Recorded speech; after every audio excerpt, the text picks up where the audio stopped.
ಏನ್ ಮಾಡ್ಬೇಕು ಅಲ್ಲ ಅಲ್ಲ ಅವರು ನೀವು ಕೆಲಸ ಮಾಡ್ತಾ ಇಲ್ಲ ಅಂತ ತೋರಿಸಿದ್ರೆ it is your duty to track people who are not registered with the FRRO. People are squatting everywhere in the city. Nobody has visa, nobody has permit. You are permitting them to stay. No dispute. ಇವ್ರು ಅದು ತೋರಿಸಿದ್ರೆ ನಿಮಗೆ problem crime no dispute madam. ಮತ್ತೆ No dispute. Let them show document. what sir, it is your duty. He has only projected it. You have to investigate it and you register a crime against this man. There is a method, my lord. He can't go and assault people. Assault, man. There is no assault. It is only projection. There is no assault here. The first case, no, my lord. Remember, 22 I understand, my lord, but 24, my lord, is not correct. 22 I understand, my lord, that. Sir, there are illegal immigrants squatting all over the place. Have you taken any action? Of course, my lord. What action? Every time I'll place it. I'll place it in the afternoon. What action state has taken on illegal immigrants overstaying in the city? In this case itself, I'll show, my lord. ಏನ್ action ತಗೊಂಡಿದ್ದಾರೆ? We have placed it and kept in detention center. FRRO ಹೇಳಿದಿರಾ? Yes, FRRO. Have you intimated to the FRRO? Yes. When are you sending them out? No.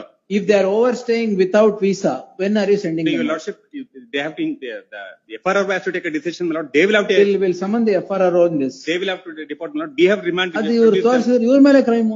No, there is a two issues, my lord. With Bangladeshi immigration, FRRO, we have produced. No, I am not saying one country or other country.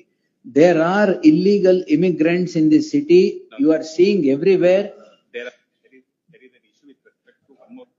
Don't shoot the messenger ಅಂತ ಹೇಳ್ತಾರೆ. ಅವ್ messenger ನಮ್ಮ ರಾಜ್ಯಕ್ಕೆ ನಮ್ಗೆ ಮುಖ್ಯಮಂತ್ರಿಗಳಿಗೆ ಅನುಕೂಲ ಆಗುವಂತ ಕಾರ್ಯಕ್ರಮ ಮಾಡಿ ಪುನೀತ್ ರಾಜ್ಯದ ಜನತೆ ಮುಂದಿಟ್ರ ಅವನ ಮೇಲೆ ಕೇಸ್ ಹಾಕಿದ್ರಿ.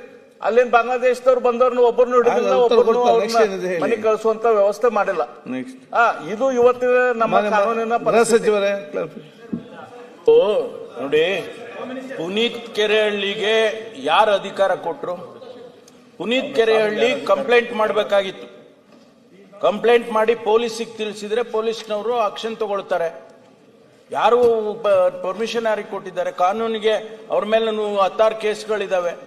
ನಾವು ಯಾರು ಅವ್ರನ್ನ ಐಡೆಂಟಿಫೈ ಮಾಡಿ ಅವ್ರನ್ನ ಡಿಪೋರ್ಟ್ ಮಾಡ್ತೀವಿ, ಮುಲಾಜಿಲ್ದೆ ಡಿಪೋರ್ಟ್ ಮಾಡ್ತೀವಿ, ಯಾರನ್ನ ಇಟ್ಕೊಳ್ಳೋದಿಲ್ಲ. ಒಬ್ಬ ಜಾಗೃತ ನಾಗರಿಕನಾಗಿ ಅವನ ನಾಗರಿಕನ ಕೆಲಸ ಮಾಡಿದಾನೆ ಮಂತ್ರಿಗಳ, ಅದು ತಪ್ಪಂತೇಳಿ ನೀವು ಹೇಳ್ತೀರಾ? ಹೌದು, ಮತ್ತೆ ಯಾರು ಅಧಿಕಾರ ಜಾಗೃತ ಅಧಿಕಾರ? ಈ ಕೇರಳದಿಂದ ಅವ್ನು ಜಲೀಲ್ ಬಂದೈತಲ್ಲ, ಇಲ್ಲೇ ಇನ್ಸ್ಪೆಕ್ಷನ್ ಮಾಡಿ ಹೋಗ್ತಾರೆ.